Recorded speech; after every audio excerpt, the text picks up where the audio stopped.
guys, what's up? Welcome back to my channel. Thank you guys so much for tuning in. Today I wanted to talk about my job, which right now I am a remote apparel designer. And I get a lot of questions from family and friends and then people in the industry and just strangers who I tell what I do. How did I get my job and how do I actually work as a remote apparel designer? So I'll first start off with why I became a remote apparel designer. So I ended up becoming a remote apparel designer about a year and a half ago because at the time I was dating someone in the military and we are still together, so it really ended up working out. But at the time he was stationed in Korea, and then when he got stationed in the United States, we were like, all right, let's figure out a way to not be long distance anymore. And I ended up starting to search all these jobs, and there was nothing within 2.5 hours of where he was stationed where I could physically go to work. And it wasn't a company I was super excited about either, and I did not want to spend 5 to 6 hours in a car commuting all day. I mean, that's just super unreasonable for every day. So that's kind of why the need of wanting to be a remote apparel designer came up. And then I'll talk a little bit about my background. So I've been an apparel designer for almost 8 years, which is crazy to me. I feel like I just started as an assistant like yesterday, but I just can't believe 8 years has passed.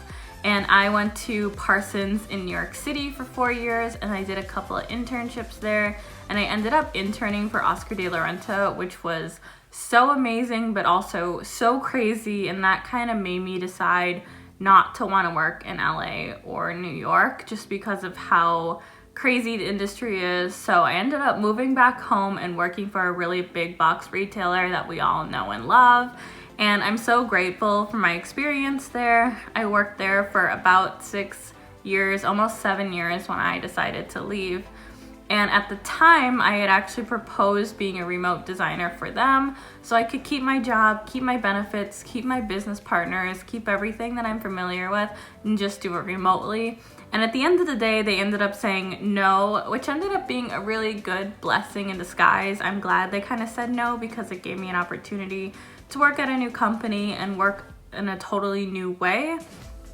So I had ended up putting a huge proposal together on how to kind of work remotely and still do what I do, which on a day-to-day basis, a typical designer, you know, you're looking at fabrics, you're looking at fit, you're leading meetings, you're updating CADs, you're sketching, you're looking at color. There's so many things a designer does on a day-to-day that I think kind of deterred them away from me wanting to be remote, because it's really hard to do a design job when you're not physically in the office. So I knew I was up against that, and I knew I would be up against that with any company that I was going to propose this idea to. So I ended up figuring out a list of kind of some workarounds or some solves to how to do that, and they still at the end of the day just didn't feel comfortable having a remote designer. But I also heard from them that the taxes from the state that I was living in were also a big problem for a big box retailer. And I've heard this from 2 companies now that I wanted to work remote for. And the company I'm working for now, it's not an issue, but for the 2 companies that I was working for previously, it definitely was an issue. I think that's one thing to think about when you're proposing a remote position is where you live and what the taxes could be like, because that could definitely be a deterrent, but there is a really great solution. So if you do live in a state with really high taxes, or it's just not financially a good option for the company to employ you remotely, a great option is to become a 1099 employee. And if you don't know what a 1099 employee is, it's completely different than a W-2 employee. So a 1099 employee, you basically get your paycheck in full. No taxes are taken out at all. It's a little bit shocking just how much money you actually make when the taxes aren't taken out.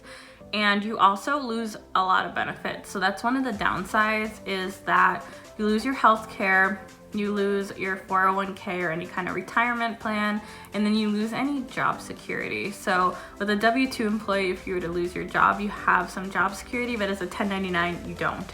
You can't apply for government assistance as a 1099 employee. So that's just one thing to consider. I think there are a lot of benefits to being a 1099 employee. You can really budget your money. You can put away a certain percentage of your paycheck as a savings account to be able to pay your taxes, and then whatever you don't need to pay in at the end of the year. You just have saved up, which is what I ended up doing, which is really great. So someone recommended that I put like 40% of my paycheck away, and at the end of the day, when I paid my taxes, I had a lot of leftover money, which was great. So I could use that to do with whatever I wanted. So you can really set your own budget. I think that's a really great option if your company is telling you, oh, the taxes are too high, or it's a really good option just to propose to them in general. And you'd still get paid like a regular employee. You just would have to kind of, it's a little bit more work on your end, but it's definitely worth it if you want to be remote. So that's 100% an option.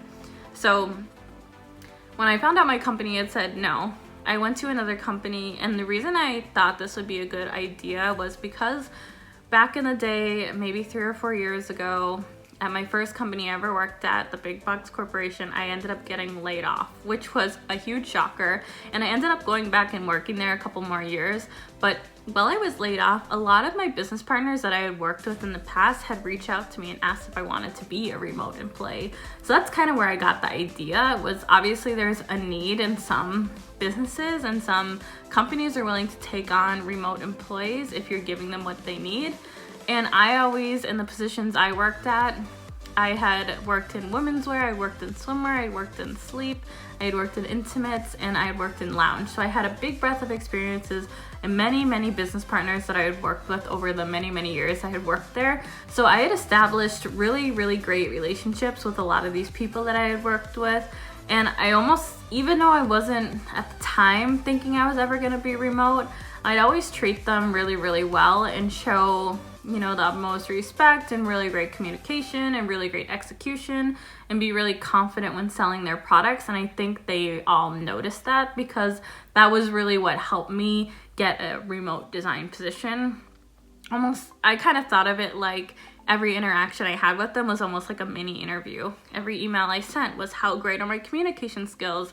How good am I at responding on time? How good am I in a meeting when I speak to what I need? Are they, you know, able to address that? So I almost thought of it like that. Like every kind of interaction I have with them was like a mini interview. And I haven't had to interview for a job since the first job I ever got, which I think is really great. Like these companies that I work for now, they really trusted me and trusted my capabilities through how I handle myself at my very first company. So I think that's a really great way to just build those relationships with external partners. And I think that'll be a really easy foot in the door if you ever wanted to become a remote designer, is just make sure that those relationships are strong. Make sure you're making an effort to those relationships. I know some designers just don't really care about those relationships, and they're so important. They've gotten me so far, and it's opened a ton of doors for me. So I would say value those relationships. So important to value them. So that's how I actually ended up reaching out to one of my external business partners, and I said, hey, you know, I really like your company. I really like what you stand for. I really like how you present things. I like your design aesthetic. I think they really match my design aesthetic, and I'd just be curious in talking to you about a job. And I didn't tell them that I wanted to be remote right away. I just said, hey, can you just tell me about your company? I'm really curious. If I'm not super happy, and I'd love to just hear from you, you know, what your company has to offer. So we ended up meeting, and we sat down and talked, and it was a really good conversation. And she kind of told me like, hey, we don't actually have a lot of designer jobs. So what could this look like? And we kind of talked back and forth, and, you know, we ended the meeting, and maybe every couple months I would follow up with her. It took about 6 months to actually get a job offer from them, because it was just a lot of figuring out like what this could look like. And I think about a couple weeks after we met, I did tell her, hey, you know, ideally it would be great if it were remote eventually, maybe not right away, but eventually. And she was open to that. So I think that was really great that they were open to that. And I think a lot of smaller companies are more open to that than maybe big box corporations. So I ended up emailing her back and forth, and then finally I said, hey, you know what, my move date's coming up. I've decided I'm moving with or without a job, and here's my move date. So, you know, I'm not trying to pressure you at all, but if you want me to be in the office and, you know, get a handle on things before I move, like, this is the time. So I think maybe a couple weeks before I was gonna resign, she reached out to me and said, okay, we're gonna hire you for a 3-month trial period, and we're gonna see how it goes for both of us. No obligations. You can get out if you don't like it, and we can get out if we don't like it. And I was like, perfect, let's do that. And at the time, they actually offered me quite a bit of a lower salary, which was okay because I knew that I was sacrificing a lot not being an in-house designer. And I also knew that I hadn't really proven myself to them quite yet. So I was okay with the pay cut, and I think that actually is one way to kind of get in, is maybe take a pay cut. I know that's not what anyone wants to hear, especially if you're living in a very expensive city, but being a remote designer, in all reality, you aren't offering the same things as if you were actually in the office. So even though you're giving designs and you're still giving a lot, you're not giving the same thing as what they're probably used to getting from an actual designer in-house. So it's just something to consider. So I did end up taking a pay cut for that 3-month trial, and then when they fully hired me on, they actually matched the salary that I was at when I was at the big box corporation, because I had really proved to them that I can do this remotely, and you know, I was just really excited about the position, and they were excited to have me, so it ended up working out. So I think that's a really great option. Maybe not the first option, but an option if you would be willing to take a pay cut. So I think another actually great option that they offered me, which you could totally offer somebody or a company if you're going to them, is the 3-month trial option. So that then will allow you to at least move and be remote, and if it doesn't work out, then you could try freelancing. But that's a really easy way, I think, to offer them, you know, hey, how about we do a trial, and then no obligations. If you don't like it, or if I don't like it, or it's not working out, like, we can just walk away from each other. And I think that's a really great way to get you in the door. So all in all, that's kind of my story and my experience about becoming a remote designer. It did take a lot of planning, did take a lot of negotiating. I'm still figuring it out with my new company and how I can best be, you know, a remote designer and still offer them the same things even though I'm not in the office. And it's definitely, once you've done it, it's a lot easier to kind of get a grasp on how to do it and what you need from a supply standpoint and what you need to be able to do your job, and then just figuring it out along the way with them and partnering with them on how to do this. So I would say my top 3 tips for trying to become a remote designer is, number 1 is offer to be a 1099 employee, offer to be a contractor, and I think that's a really great way. It's a little bit more, or a little bit less expensive for them, and it's definitely a little more complicated for you, but there are so many resources out there on how to be a 1099 employee. I can 100% answer questions as I've gone through it over the last year, and if you have a question, you can leave it down in the comments below, and I'd be happy to help you with how to be a successful 1099 employee. And then I think tip number 2 is offer a 3-month trial. So offering a 3-month trial is a temporary way to get your foot in the door and to say, hey, let's see if this works for us. Let's see if this works for you. Let's see if this works for me. And then really see if that could be something they'd be interested in after the 3 months. And then tip number 3 would be take a pay cut. I know it's not like the most ideal thing, but maybe like contingent on your 3-month trial, you could say, hey, I'll take a pay cut for the 3 months, or if you want to be hourly with me, or however they want to do it. And then once you get hired full time, you could ask them, hey, you know, I'd really love a little bit more salary, and try to negotiate with them on that, or say, hey, after 6 months, or hey, after I get sales, or hey, after this, or hey, after that, and kind of work with them on that. Because I know taking a pay cut isn't ideal, but it's definitely a way to get them to kind of buy into the idea of you being remote.